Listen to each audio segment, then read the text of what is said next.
सभी बच्चों को मेरा नमस्कार। आज हम संस्कृत के अंतर्गत खेल इस धातु रूप को देखने जा रहे हैं। इसके पूर्व हमने नदी शब्द के रूप देखे थे। वह शब्द रूप है और यह धातु रूप है। धातु अर्थात ये क्रिया के रूप में इनका हम प्रयोग करते हैं संस्कृत में। तो इसमें एक धातु है खेल, और इसके हम अलग अलग जो रूप हैं उन सभी रूपों को समझेंगे।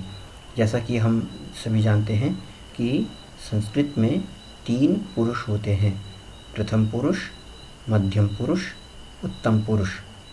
इस प्रकार से 3 वचन होते हैं, एक वचन, द्विवचन और बहुवचन। अब हम खेल धातु के जो वर्तमान काल में प्रयोग होने वाले जो रूप हैं उनको पढ़ते हैं। मैं 1-2 बार उच्चारण करके आप सभी को बताता हूँ। आप सभी ध्यान से सुनेंगे और इसको समझने का प्रयास करेंगे। खेलति, खेलतः, खेलन्ति, खेलसि, खेलथः, खेलथ, खेलामि, खेलावः, खेलामः। एक बार फिर से, खेलति, खेलतः, खेलन्ति, खेलसि, खेलथः, खेलथ, खेलामि, खेलावः, खेलामः। ये हमारे वर्तमान काल में प्रयोग होने वाले धातु रूप है खेल धातु के। इसे हम संस्कृत में लट लकार के नाम से जानते हैं। अब इसी का जो भविष्य काल अर्थात फ्यूचर में काम आने वाले जो शब्द जो धातु रूप हैं उन रूपों को हम देखते हैं। इसमें भी जो 3 पुरुष और 3 वचन ही रहेंगे। अब इनके रूप हम देखते हैं। खेलिष्यति, खेलिष्यतः, खेलिष्यन्ति, खेलिष्यसि, खेलिष्यथः, खेलिष्यथ, खेलिष्यामि, खेलिष्यावः, खेलिष्यामः। एक बार फिर से, खेलिष्यति, खेलिष्यतः, खेलिष्यन्ति, खेलिष्यसि, खेलिष्यथः, खेलिष्यथ, खेलिष्यामि, खेलिष्यावः, खेलिष्यामः। ये हमारे भविष्य काल में प्रयोग आने वाले रूप हैं। संस्कृत में इसे हम लृट लकार के नाम से जानते हैं।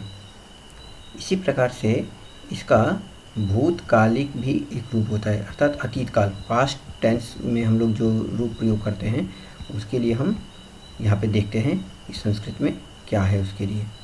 तो हम देख सकते हैं यहाँ पर में है हमारे पास में लंग लकारः, ङ लंग लकारः, अतीत कालः, अतीत काल अर्थात भूतकाल, पास्ट टेंस।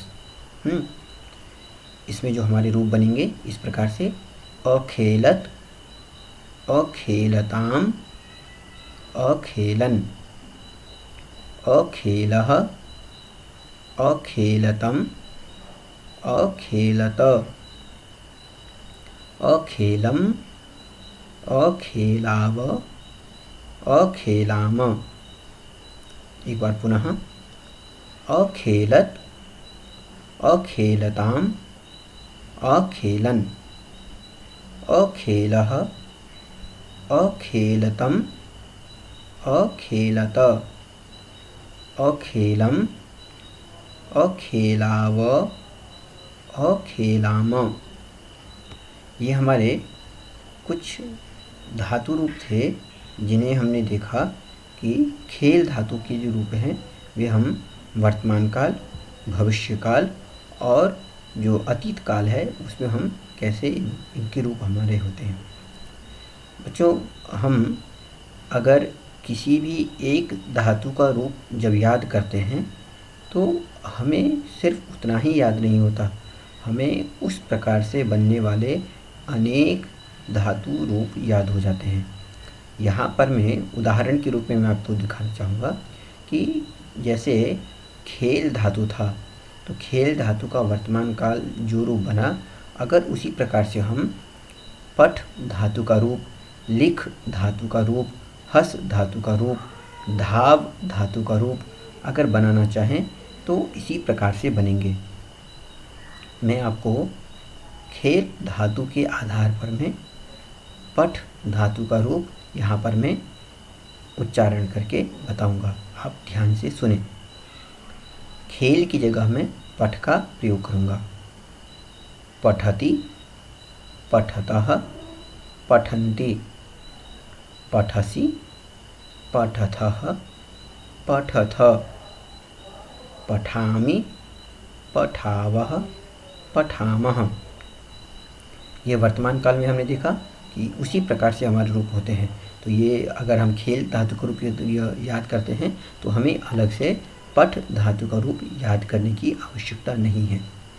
ऐसे ही इसका भविष्यकाल खेलिष्यति की जगह हो जाएगा पठिष्यति, पठिष्यतः, पठिष्यन्ति, पठिष्यसि, पठिष्यथः, पठिष्यथ, पठिष्यामि, पठिष्यावः, पठिष्यामः। ये आपने देखा कि किस प्रकार से भविष्यकाल का भी इसका रूप बना। अब अगर हम इसका भूतकाल का रूप देखना चाहें तो वह भी हम देख सकते हैं। अखेलत के स्थान पर में अपठत, अपठताम, अपठन, अपठः, अपठतम, अपठत, अपठम, अपठाव, अपठाम। तो बच्चों आपको समझ में आया होगा कि हम एक धातु के आधार पे कई सारी धातुओं के रूप हम बना सकते हैं। तो आप इन सभी धातुओं के रूप अपनी कॉपी में लिख लें, इन्हें याद कर लें। इनके आधार पर में हम अगले दिन इससे टेस्ट भी ले सकते हैं। धन्यवाद।